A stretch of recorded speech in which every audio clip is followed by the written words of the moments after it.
Welcome. We're here as staff of the Utah Parent Center to talk about transition and what it is and why it's important. And I'd like to introduce us. I'm Jenny Gibson, the Associate Director of the Utah Parent Center, and I've worked here since 1983 when we first wrote the grant to have this center, which is a wonderful resource for parents. We have with us Robin Chittister and Linda Smith. And all of us are parents of children with disabilities who have gone through the transition process, who are adults now, and they're having some good successes in their lives. And we hope we have some good things to share with you today. Transition is something that was not in special education when the law was first written. But in later introductions into the law, it became a mandated, a required part of the law. It only makes sense that transition should be part of the special education law because, after all, isn't the purpose of education to have our children be successful as adults and to learn the skills that they need to have as an adult? And our students with disabilities deserve that no less than any of the other students do. And so it's very important for us as parents to really pay attention to what we think our children might be doing after school and to plan for that, to be involved with the school. And today, and through these 4 modules that we have on transition, we will be talking a lot about that. Now, I want to let you know that we're all parents, that we're not professional presenters in other ways, and so please, just understand that we're doing this in this format today so that we can get a lot of information and stories out to you. Now, special education sometimes makes us really comfortable as parents because it's an entitlement program, and if our children qualify for special education, they are required to have the services that they need that are appropriate for them in their special education. Things change a little bit when we get to adult services. Adult service agencies are eligibility programs, and each program or service may have different requirements for accessing it, and there may be waiting lists for some of the programs, and so sometimes it is kind of a shock for families when they get into the adult services. And I'm sure that we all have some stories about that that we will get into a little bit later on, but it is a big change for a family when a child goes from special ed into the adult services. And we can start planning really early. First of all, we would like to talk about 6 key areas to ensure a smooth transition, and we will go over these just really briefly. Okay, number 1 is understanding the laws providing rights to adults with disabilities helps parents and young adults advocate more effectively for those rights.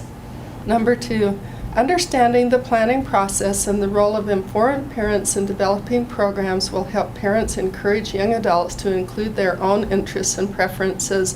We're going to talk a little bit later more about how we can involve students in the process and how we can work on self-determination, helping them make their own decisions. And Jenny, something that is in the adult services that they talk a lot about is called informed choice. Yes. And the young adult being informed about the services and then making the choices they need to have.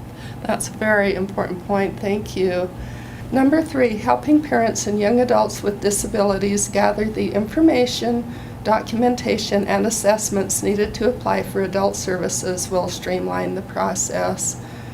Number 4, knowing about the wide range of adult services and programs gives families a wider range of options to investigate for the young adult. Number 5, understanding how adult services work can help young adults with disabilities access the services with informed and realistic expectations. Number 6, Learning about the legal requirements and appeal processes available in various agencies will help parents advocate effectively for and with their young adults. Now let's explore some information in these areas to help you know where you are going, and how to get there in support of your son or daughter. We're going to talk about what is transition. And first of all, transition is change. It is a passage from one state to another. And it can be traumatic. If you had a child in special education from the time of birth, then you would think of the time from early intervention to preschool services. That was a little scary. Then from preschool to kindergarten.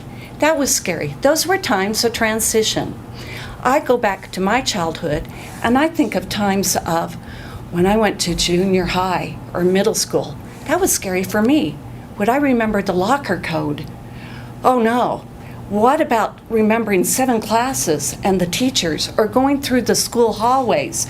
Would I remember where the classrooms were? All of those are transitions and change. So transition is change. It is a passage from one state to another. Change is not always easy. It is hard work. It takes time and energy, and it requires a commitment. It means you are willing to change. The transition we're going to talk about is in special education from high school or from age 18 graduating to age 22. And here is a quote that I like. It's from Linus in Peanuts. It's not so much that we're afraid of change or so in love with old ways, but it's the place in between that we fear. It's Linus with his blanket. Is when it's in the dryer. There's nothing to hold on to. Transition can be traumatic when the bus doesn't come. Now that's traumatic. And that's what happens with adult services. Too many times we worry about focusing on the academics. Will my child be able to read? Will they be able to do math? And we worry about the grades, and we forget as parents that sometime our child is going to graduate from school, and we're no longer going to be worrying about how far their math skills get or their reading skills get, but how they're going to do out in the world, in the community, in employment. And that we're going to have a lot of decisions that we're going to have to make, and our students as young adults are going to have to make. Where are they going to live? How are they going to wash their own clothes? Are they going to cook? What are they going to do in the community? How are they going to get around? Are they going to take a bus? Are they going to drive? Are you going to let them go through driver's ed training? Are they going to be a scary driver? That's an interesting one. How about funding for services and adult services? Are there eligibility requirements? Our family may not even decide to participate or choose to use different adult service agencies. Given these factors, we have to start planning and considering all these things from the time our children are younger and are still in school.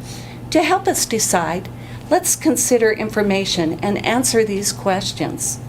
What is the quality of lives of young adults with disabilities after they leave the school system? What does our child want to do after they leave the school system? What do they want to do for employment? Where do they want to live? What are their interests or their strengths? And yes, they're going to change their mind a million times. At age 14, my son was going to play for the Utah Jazz. Never mind that he was only 5'4" and had never played basketball in his life. Is the outcome of productive and satisfying lives a reality for students with disabilities leaving public schools? What is that outcome? The answers may surprise some of us with discouraging information. Many of us will see that there are studies that show that transition came into effect into special education because of studies on high unemployment rate. According to various studies, 2/3 of students or individuals with disabilities in our society are not working. The statistics are going up with transition in students' individualized education plans, but we still have a lot of work to do. Reasons why this high employment rate continues are because of the nature of disabilities. If the individual has a more intensive disability, it might be harder for them to get employment. Lack of appropriate education or having a transition plan in place in their special education plan. Employers' perceptions and attitudes. Lack of social skills. Lack of communication skills. Lack of transportation, especially out in the rural areas. The belief that if you work, you will lose benefits or social security incentives or health care. Now notice that I said that's a belief, because that is a misbelief about benefits. There are now work incentives that make it so that you can work and keep your social security on many for a while. And if you work and get to the income where you're higher than social security, how wonderful is that? Not to mention that even if you go over your social security amount, there is now work incentives so that you can keep your health care coverage even though you're over your social security amount. And there are adult services that can show you how to do that. So don't let that be a disincentive for you any longer. Family beliefs and concerns that your child can't work, and lack of appropriate jobs, and a lack of devices or aids to help in job performance or assistive technology. Family beliefs and concerns can also play into it, thinking, oh, my daughter has too many disabilities to work, or he can't do that, or she doesn't need to work. I have seen too many individuals that have significant disabilities that I never believed they could work that have gone to work. Give it a try before you decide that. Lack of appropriate jobs. Note that there are many job supports out there, and jobs that I never believed were there can be appropriate for your child. From a young age, my son also told me he was going to work in Hollywood. I didn't believe him. Well, he has done TV, and he's done movies. He made it happen where I didn't believe him. Lack of devices or aids to help in job performance. Assistive technology. No, there's job coaches, supported employment, people to be there on the job to help individuals with disabilities. Even with the general bleak outcome, there is also an increasing awareness of self-sufficiency for individuals with disabilities, that they can be independent or semi-independent, and that they can achieve what they want to achieve. Work does many more things besides just give individuals with disabilities an income. It also improves their self-esteem, keeps them from depression, and helps them feel like a better person, that they're contributing to society. The conflict between the desire and the ability of people with disabilities to work and the factors that inhibit them for going to work creates tension, especially between families and young adults getting ready to leave school. The transition from school to adult life can be difficult and distressing for both the young adults, the educators, and the parents. Without careful planning, from 12 to 18 years old can be hard work. But make sure you do that so you don't feel like you fall off a cliff when your child graduates and you don't know what the adult services are. School activities no longer apply when your child graduates from high school or receives the certificate of completion at age 22. Your child will be home, and they'll now be their time will not be used in school. We call this the pie of life.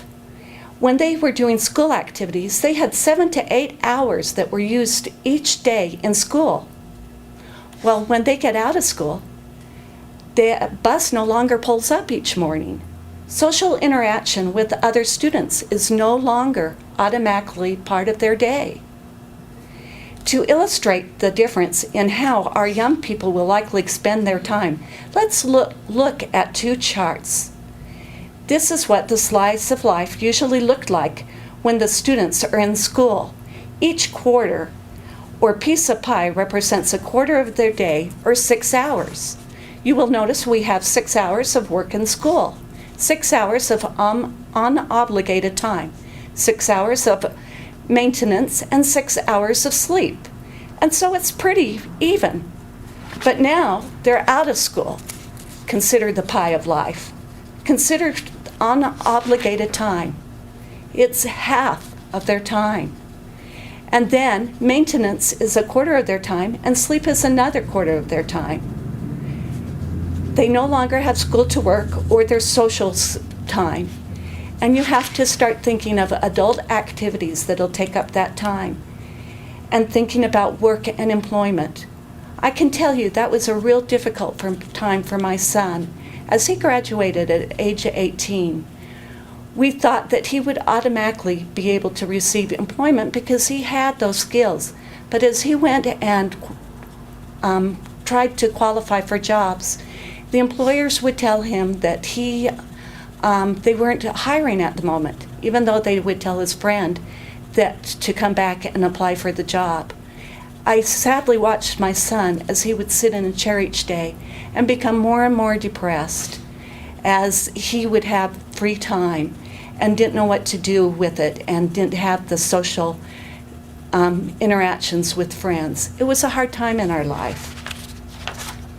When we look at the laws affecting transition services, it is clear that legislators intend for families, students, schools, and adult service agencies to work together during their school time from ages 12 to 18 or 22 to work on post-school outcomes and activities, and to meet with adult service agencies so that there is an even transition. So students have already qualified for needed adult services before they ever leave school, and that those services are ready and the student is streamlined into those services. The one institution providing services to young adults with disabilities that falls outside of the arena of legislation is the family, or the person with disabilities. Families are the most vital caregiver. You will always be a support to that individual with a disability. However, the individual themselves will become the best spokesperson for themselves. And during that age of transition, you also want to teach that individual to speak out for themselves, to communicate well, and to learn to learn about their disability. They, the individuals and families, need to be involved in the effort to collaborate and plan for the future. We have been talking about the bad news. Now let's balance it out with a little good news. Attitudes are changing, and we are starting to understand people with disabilities, that they are capable, worthwhile, and able to participate in life's experiences, responsibilities, and growth. Employers are becoming educated and being trained about people with disabilities and how to work with them. And you know, Linda, I'm sorry. That's great. There's a lot of companies in Salt Lake City area now and in Utah that are really anxious to have people with disabilities work for them because they know that they are dependable and that they value their jobs. And we often see companies actually looking to recruit individuals with disabilities for employment. And to me, that is a real step forward.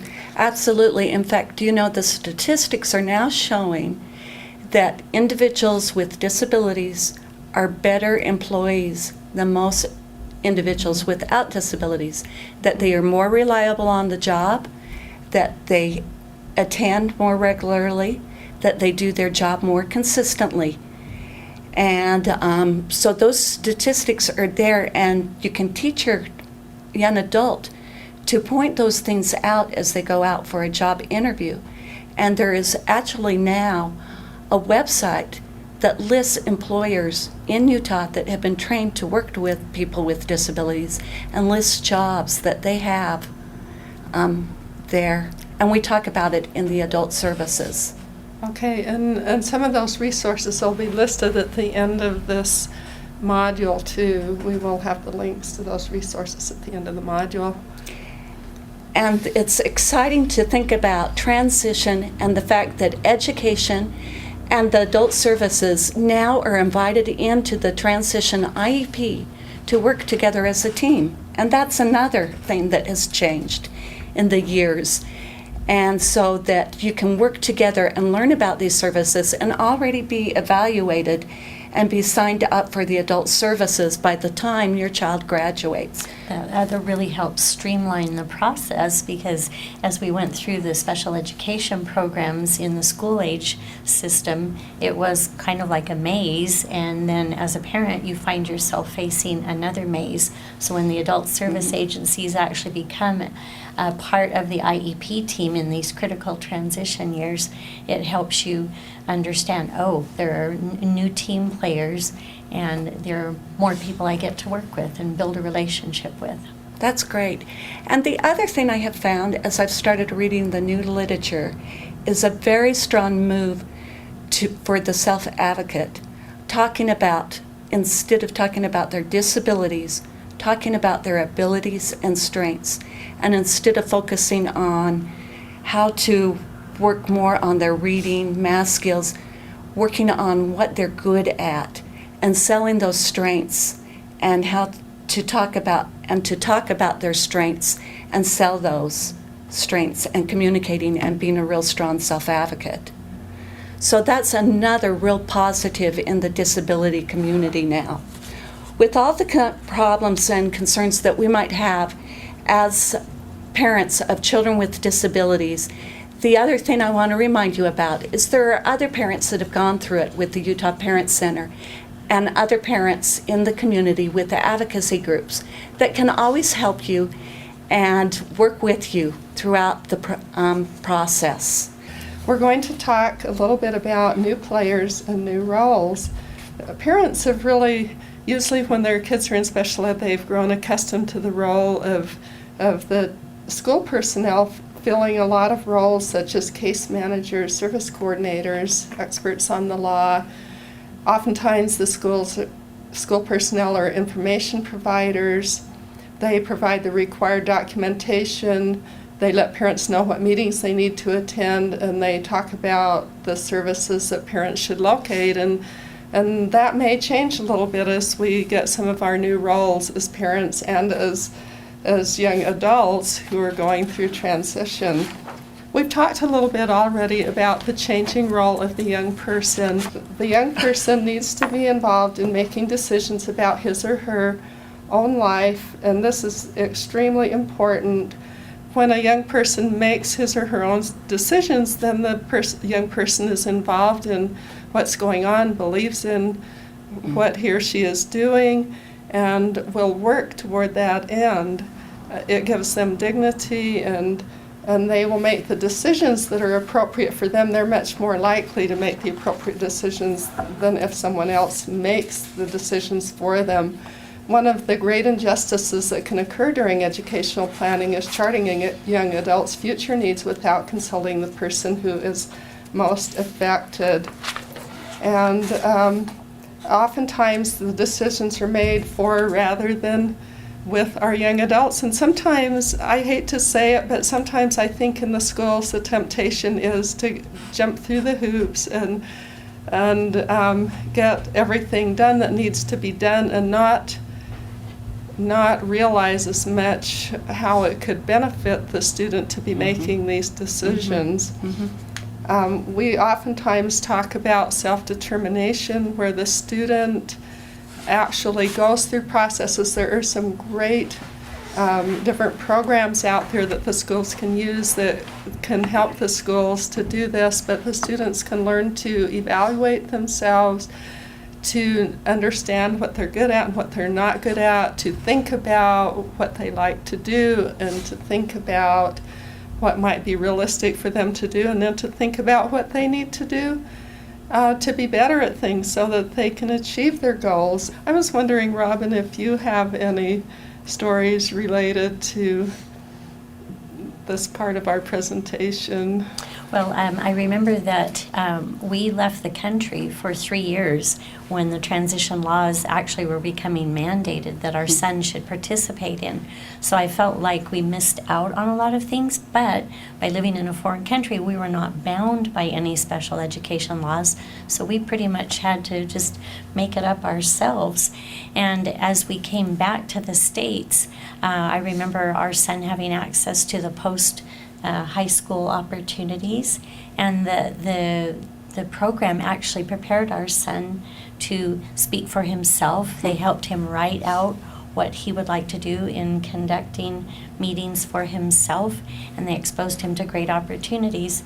And an underlying quote that I had heard was, "As a man thinketh in his heart, so is he." So through our whole school opportunities, I never let the team, our son was not attending during those years, I never let the team speak in front of him about what he could not do, because none of us know what we're capable of doing. We simply need to provide ourselves opportunities. So for example, as we came back to the high school program, our son had learned Spanish while we lived out of the country. I never dreamed that he could facilitate an additional language since he had trouble with English itself. But the Spanish teacher came in the capacity of a regular educator, and we expressed a desire for our son to continue to take Spanish. And he said, well, we'll try it for 2 weeks. And after 2 weeks of being in Spanish 1, our son was giving all the answers, and so they moved him into Spanish 3 with the native speakers. Gosh. Wow. So, we just never know for our children, and I think as parents, we need to just continually remind ourselves that we have no idea what any of us are capable of achieving. We simply need to provide the opportunities and the supports, and then just see what happens. This is our From Nowhere to Nowhere Transition to Adult Life Handbook that it covers information that's in a lot of our 4 modules. But in this book are some tools that you can use to help talk with your student about what your student's interests are. There are some tools that can help with planning and help with your roles that we're talking about here. So please download this if you haven't already, or call the Parent Center for a copy of this. And also, I'll just show you right now our copy of our IEP book. We'll be talking about this more in another module, but it has a lot of information about participating in the IEP process.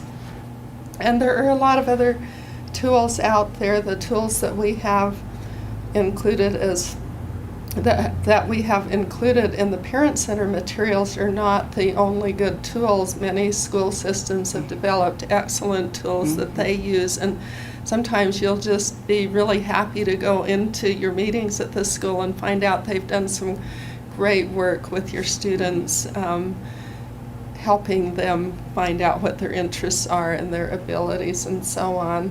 Well, in summary, we have a wonderful quote here that a young person expressed, probably speaking for many people who have disabilities, when she said, "If we let others speak for us all of the time, no one will ever see us as capable.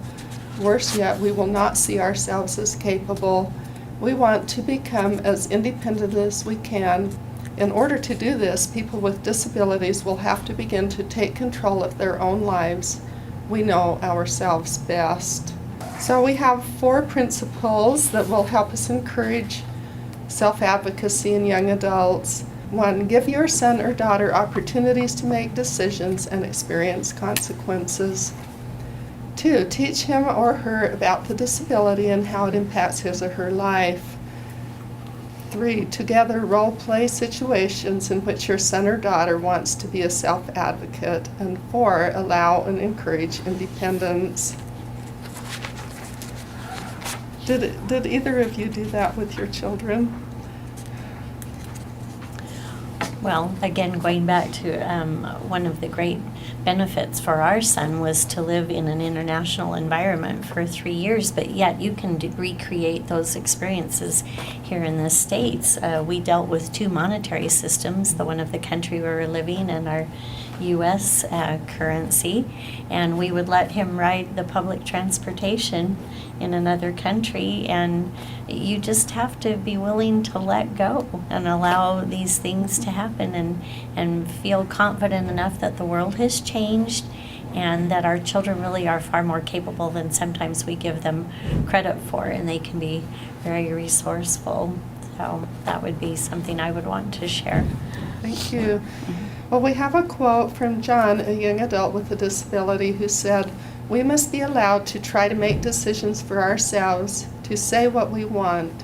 Sure, we're afraid sometimes, but we feel better about ourselves when we are successful." And if that's an ongoing process, then students will feel good enough about themselves to do the things that they need to do.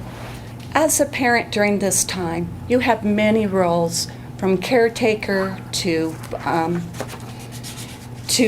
role model, to case manager, to risk taker, to financial planners, to record keepers. But you can provide many information that you don't realize. Talk about your own jobs. Look at your friends' jobs and have them talk about their jobs and what they do. Look around and see if somebody can offer a job to your student, to see that they get job training. Describe what is involved in various careers in the community. Use newspapers, magazines, television, and movies to begin to discussions about jobs. Look on websites to talk about jobs. Encourage students to explore hobbies, using skills related to careers in which they are interested. That can be a really good one. My son started out just volunteering at a haunted house, and that's how he ended up doing makeup. Parents as providers of unique information. You need to help ask your sons and daughters what their likes and dislikes are, to get them thinking about those things ahead of time. Ask them what motivates them, what they are good at, what their talents are, and take as much time that you do on working on the things that they have to work hard on. Take just as much time focusing on the things that they are good on, because those are the things that they'll end up doing careers in, are the skills that they're good at. Think about your careers. You don't do careers where you're bad at it. You pick careers where you enjoy what you're doing. Look at what is likely to frustrate them and talk about that.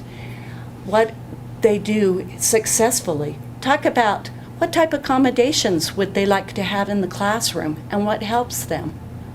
Share your information with the professionals and teach your youth to share that information. Parents as role models. Same ways to develop appropriate work behaviors. Assign specific duties around the home to complete in certain ways. Too many times we let our children with disabilities off from the chores, saying, oh, maybe they can't complete them, or they don't have the job skills. In that way, we're not training our children to be ready for employment. Emphasize good grooming and physical fitness, getting up on time, those are all soft job skills that individuals need to learn. Encourage good social and communication skills. Parents as case managers. Parents and young adults need to track transition plans carefully and make sure that the good intentions of the plan are fully met. Make sure that the things that are supposed to happen in education do happen. Parents as advocates. The best advocate is informed and knowledgeable. So parents your role never does end. I would like to say it does end with school, but it doesn't. You will continue to be an advocate for them through their life. So parents need to make sure that you work with that child to help them do their homework, to help them complete their assignments, to get that appointment with that vocational rehabilitation counselor.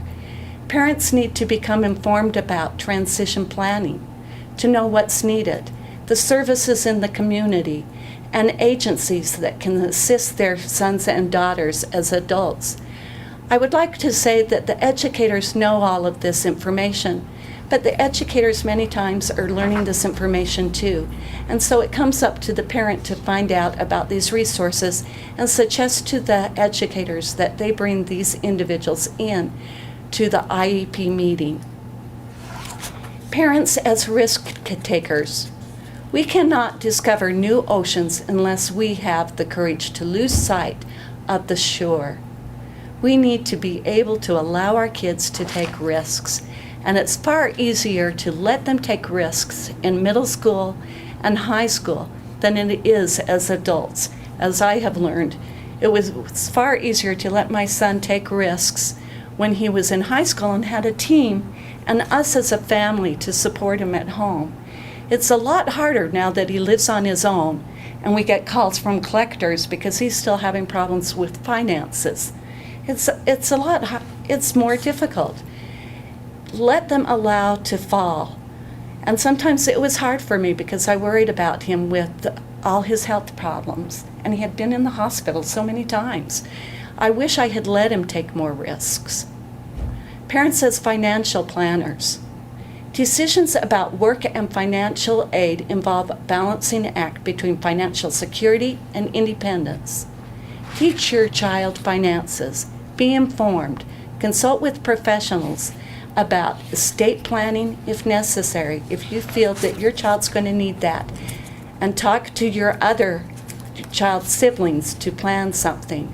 Parents as record keepers. It is extremely important to develop a record-keeping system.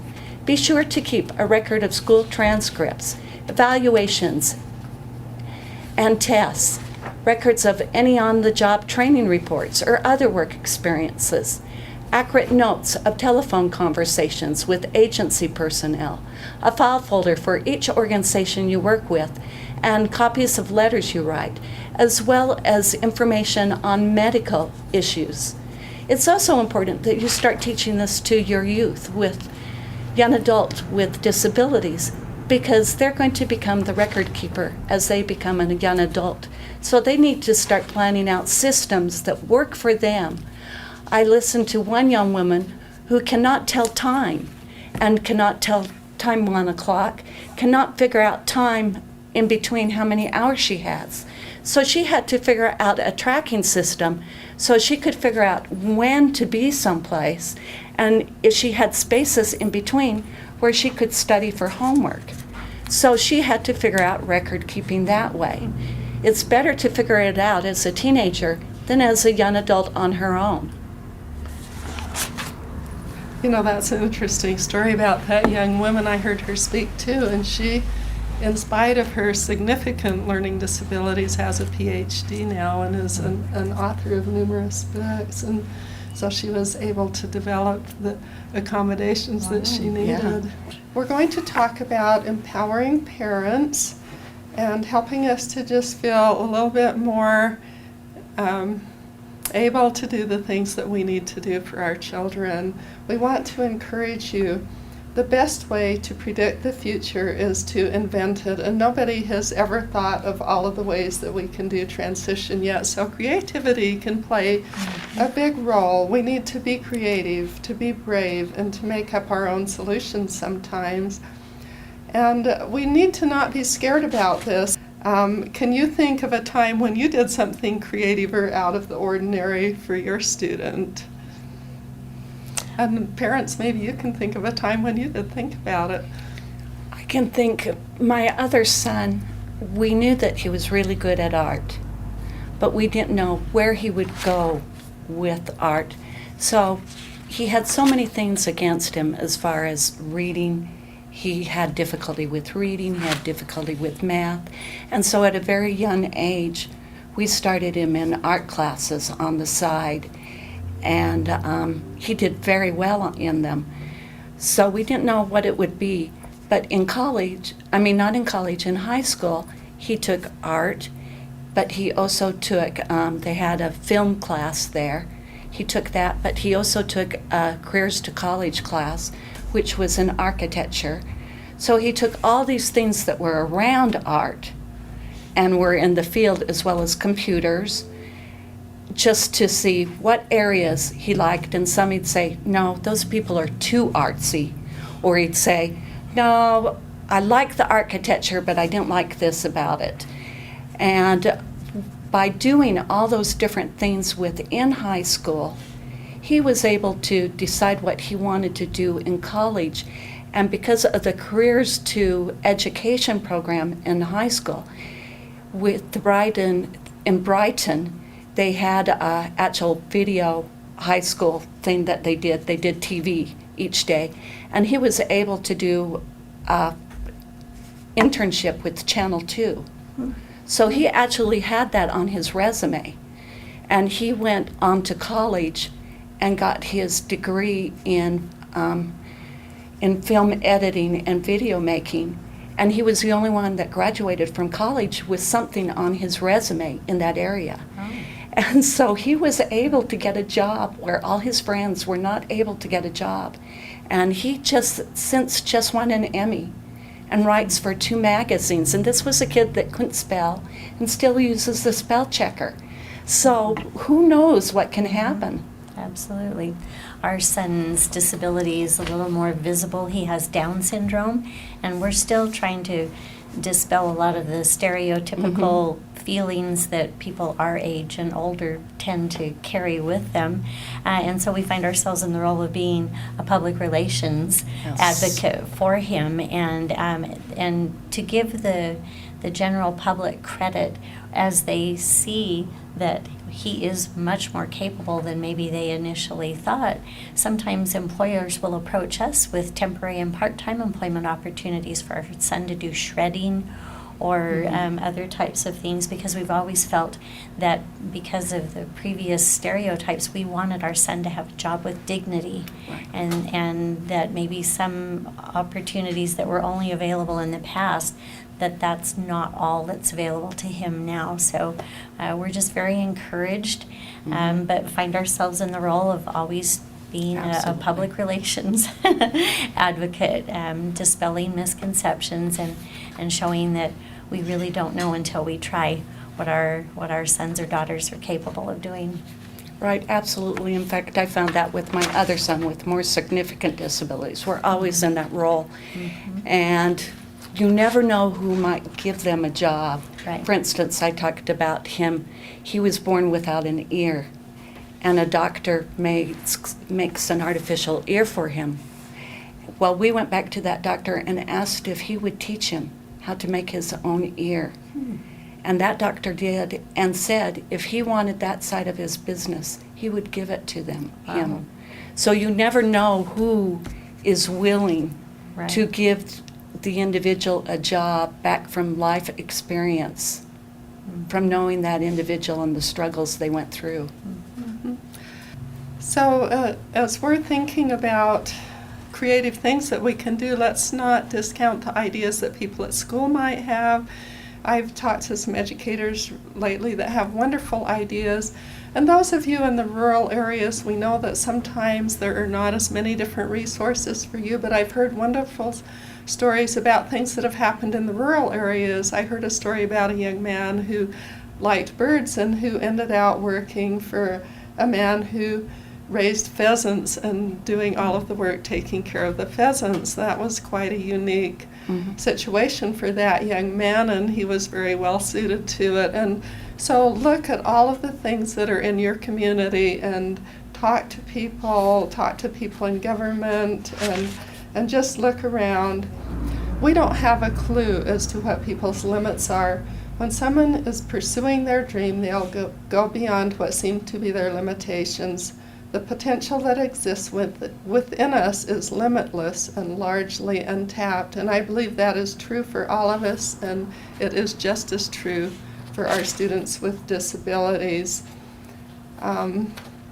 Some parents are concerned about different things that might come up. Parents don't want to expose their children to risk, and we've talked a little bit about this before.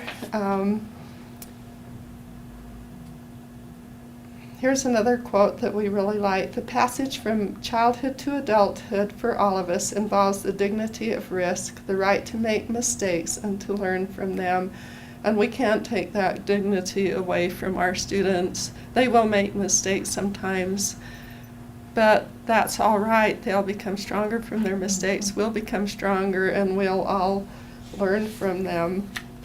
And the negative consequences of shielding young adults from taking risks can be much more damaging than the consequences of an occasional mistake or failure that they might learn from.